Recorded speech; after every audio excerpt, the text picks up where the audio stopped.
오늘 묵상 표대를 바라보며 걷다 마태복음 26장 47절에서 56절 말씀. 한 달 먼저 입대한 사촌을 배웅하고 고속버스를 타고 집으로 돌아오던 때였습니다. 입대를 앞두고 이런저런 생각이 많았습니다. 차장 밖을 바라보다가 순식간에 눈앞을 스쳐가는 풍경에 머리가 어지러질했습니다. 시속 100km 이상으로 달리는 차 안에서 바로 앞에 풍경을 보니 어지러울 수밖에 없었습니다. 고개를 들어 저 멀리 산을 쳐다보았습니다. 차가 아무리 빨리 달려도 산은 계속 그 자리에 있는 느낌이었습니다. 그때 깨달은 사실이 있습니다. 삶의 속도가 빠를수록 멀리 쳐다보고 살아야 방향을 잃지 않고 정신줄을 놓치지 않을 수 있다는 것을. 제법 시간이 흘렀지만 지금도 그 시간과 장소는 물론 깨달은 사실을 생생히 기억하는 것을 보니 꽤 강렬한 깨달음이었던 것 같습니다.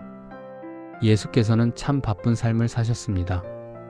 이 땅에서 보낸 33년이 쏜살처럼 지나갔다고 말해도 지나치지 않을 것입니다. 특히 공생의 3년은 고도로 압축되고 농축된 삶이었다고 말해도 좋습니다. 예수께서는 가르치셔야 할 말씀이 많았고 하셔야 할 일들도 많았습니다. 만나셔야 할 사람이 적지 않았고 그들에게 하나님 나라 복음을 전하고 가르쳐야 하셨습니다.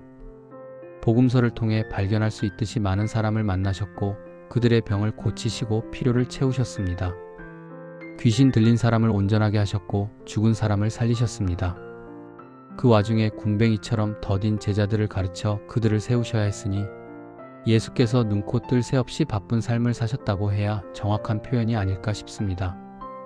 경험으로 알고 있듯이 여러 가지 일이 켜켜이 쌓여 바쁜 일정에 쫓기다 보면 우리는 종종 방향을 잃습니다. 마음의 여유가 사라지기도 하고 정작 해야 할 중요한 일을 놓치기도 합니다. 예수께서는 전혀 그렇지 않으셨습니다. 겟세마네 동산에서 피땀을 쏟으시며 기도하신 후였습니다. 스승이자 친구인 예수를 배반한 가룟 유다는 로마 군인과 대제사장과 바리새인이 보낸 성전 경비대를 이끌고 예수를 잡으러 왔습니다.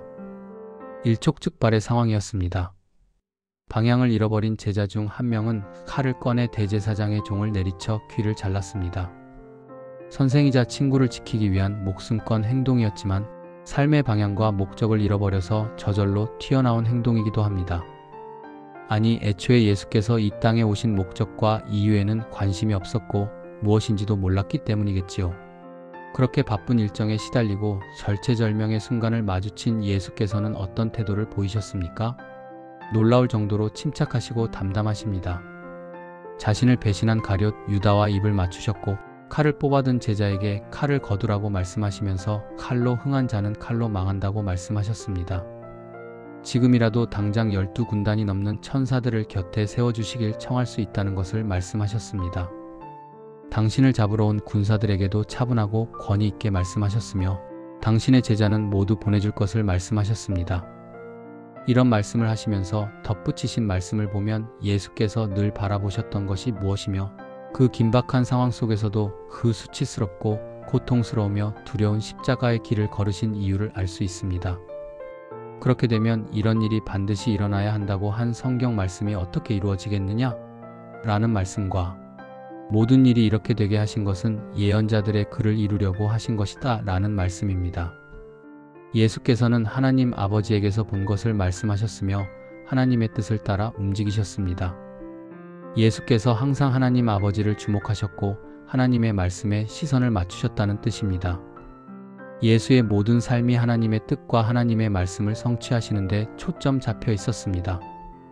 온 세상을 담아내는 하나님의 그 원대한 뜻에 시선을 맞추고 사셨기 때문에 일촉즉발의 상황에서도 흔들리지 않으셨습니다. 그 바쁘고 분주한 삶을 사시면서도 방향을 잃지 않으셨습니다. 십자가라는 그 수치와 고통의 길을 향해 묵묵히 걸어가셨습니다. 우리는 급변하는 세상을 살아가고 있습니다. 세상이 얼마나 빠르게 흘러가는지 속도를 따라잡을 수가 없습니다. 자칫 잘못하면 세상의 흐름에 휩쓸려 어떻게 살아가야 할지, 우리가 살아가야 할 삶의 방향이 무엇인지 놓치기 쉽습니다. 어떻게 해야 할까요? 사도 바울은 예수 그리스도가 우리의 표대가 되신다고 가르쳤습니다. 예수를 바라보고 그분을 주목하자는 말씀입니다. 세상이 빠르게 변할수록 우리가 살아가는 삶이 분주할수록 더욱 힘써 예수를 생각하고 그분을 바라보아야 합니다. 그때 비로소 우리는 길을 잃지 않을 것이며 방향을 놓치지 않을 것입니다. 세상 속에서 살아가지만 세상과 다른 방식으로 하나님 나라의 가치를 따라 살아갈 것입니다. 예수를 바라보고 주목한다는 말씀을 어렵게 생각할 필요는 없습니다. 예수는 말씀입니다. 하나님의 말씀을 읽고 묵상하고 말씀으로 우리의 마음과 생각을 채우는 것이 곧 예수를 주목하고 바라보는 것입니다. 성경을 통해 보여주신 예수의 행적을 떠올려보고 그분의 가르침을 생각하고 그 가르침에 담긴 정신을 더듬어 찾아가는 것이 곧 예수를 바라보고 주목하며 그분의 뒤를 따르는 삶입니다. 오늘 하루뿐 아니라 우리에게 주어진 삶을 그렇게 살아야겠습니다. 오늘 기도 1. 세상이 빠르게 돌아가고 삶이 분주해질수록 눈앞에 급한 일에 휩쓸려 영적인 방향을 잃지 않게 하시고 말씀 붙들고 믿음의 길을 걸어가게 하소서. 2. 크고 작은 결정의 순간 세상의 가치, 이익 혹은 두려움이 아니라 오직 하나님의 뜻과 성경적 가치를 기준으로 삼아 선택하게 하소서. 3. 사도 바울처럼 예수 그리스도를 우리의 표대로 삼고 말씀을 읽고 묵상하면서 예수를 닮아가고 예수의 뒤를 따르는 제자로 성숙하게 하소서. 고맙습니다. 복 있는 하루 보내세요.